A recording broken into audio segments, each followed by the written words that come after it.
اعوذ باللہ من الشیطان الرجیم بسم اللہ الرحمن الرحیم ورفعنا لک ذکرک۔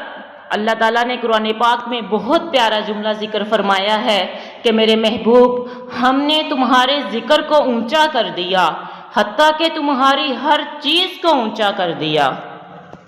ایک دن صحابہ کرام بیٹھے ہوئے تھے، آپس میں باتیں کر رہے تھے کہ اللہ نے آدم کو صفی اللہ بنایا، نوح کو نجی اللہ بنایا، ابراہیم کو خلیل اللہ بنایا، اسماعیل کو ذبیح اللہ بنایا، موسیٰ کو کلیم اللہ بنایا۔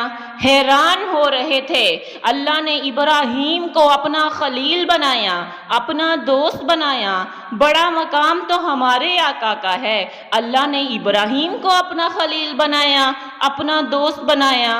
ابھی یہ باتیں کر رہے تھے کہ اتنے میں آپ صلی اللہ علیہ وسلم تشریف لے آئے۔ پوچھا کیا باتیں کر رہے ہو؟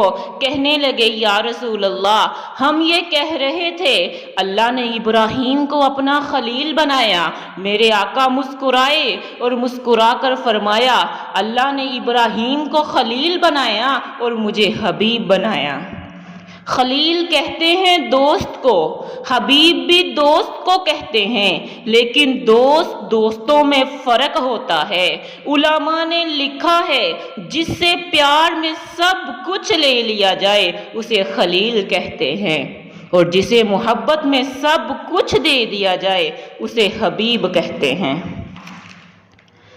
وہ صبح و ربیع کی سحر کا اجالا، وہ جس کو بہاروں نے صدیوں میں پالا، وہ آدم تو عیسیٰ سبھی کا حوالہ۔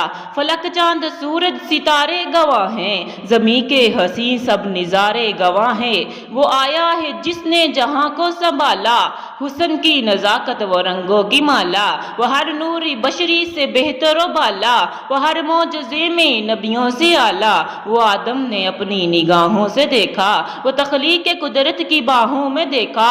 وہ عزت میں اول، وہ عظمت میں اول، وہ رفعت میں اول، وہ شوکت میں اول، وہ عفت میں اول، وہ عصمت میں اول، وہ چاہت میں اول۔ وہ یوسف سے پہلے، وہ صالح سے پہلے، وہ یحییٰ سے پہلے، وہ عیسیٰ سے پہلے، وہ نوح سے پہلے، وہ زکریا سے پہلے۔ وہ توحید رب کی سنانے ہیں آیا، وہ امت کو سینے لگانے ہیں آیا۔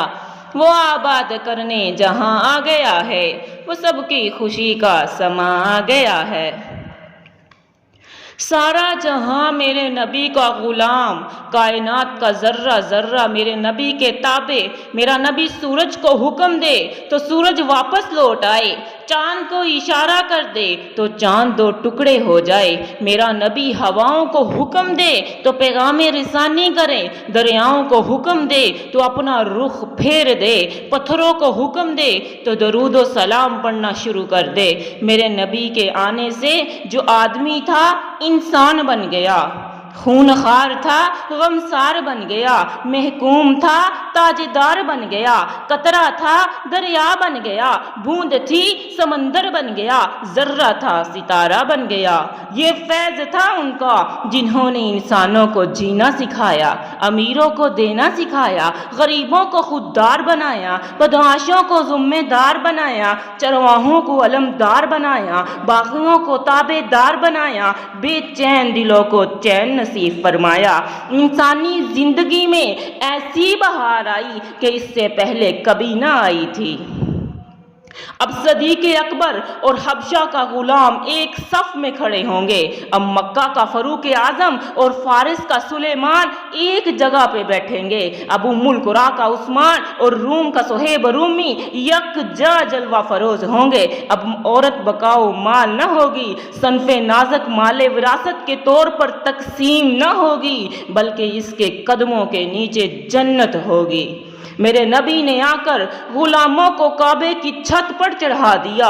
وہ جو ہاشمی اور قریشی اپنے خاندانی رعب اور طاقت کی وجہ سے حبشی غلاموں پر تھوکتے بھی نہیں تھے، کہتے تھے تھوک ہماری پاک، میرے آقا کے دامن سے وابستہ ہو جانے کے بعد یہ کہنے پر مجبور ہو گئے کہ ابو بکر بھی ہمارے سردار، اور ابو بکر نے جس کو آزاد کیا یعنی بلال حبشی بھی ہمارے سردار۔ ਆ ਗਿਆ ਸੋਹਣਾ ਕਮਲੀ ਦੀ ਜੁਮ ਮਾਰ ਕੇ, ਜਿਹਦੀ ਰਾਵਾਂ ਖੜੇ ਵੇਖਦੇ ਰਹਿ ਗਏ। ਗੋਦੀ ਚੱਕਿਆ ਹਲੀਮਾ ਨੇ ਸਰਕਾਰ ਨੂੰ, ਨਾਜ਼ਾਂ ਵਾਲੇ ਖੜੇ ਵੇਖਦੇ ਰਹਿ ਗਏ। ਨਾ ਮੁਖੜਾ ਨਾ ਮੁਖੜੇ ਦਾ ਤਿਲ ਵੇਖਦੇ, ਅੱਲਾ ਵਾਲੇ ਜੇ ਵੇਖਣ ਤੇ ਦਿਲ ਵੇਖਦੇ। ਕੋਜੀਆਂ ਨੂੰ ਵੀ ਗਲੇ ਨਾਲ ਲਾਂਦੇ ਪਏ, ਹੁਸਨ ਵਾਲੇ ਖੜੇ ਵੇਖਦੇ ਰਹਿ ਗਏ। ਸਭ ਤੋਂ ਮਾੜੀ ਉਹ ਕੁੱਲੀ ਸੀ ਅਯੂਬ ਦੀ, ਜਿੱਥੇ ਜਾ ਕੇ ਰੁਕੀ ਡਾਚੀ ਮੇਰੇ ਮਹਿਬੂਬ ਦੀ। ਨੀਵਿਆਂ ਦਾ ਪਰੋਣਾ ਏ ਮੇਰਾ ਨਬੀ, ਨੀਵਿਆਂ ਦਾ ਪਰੋਣਾ ਏ ਮੇਰਾ ਨਬੀ, ਕੋਠੀਆਂ ਤੇ ਚੜੇ ਵੇਖਦੇ।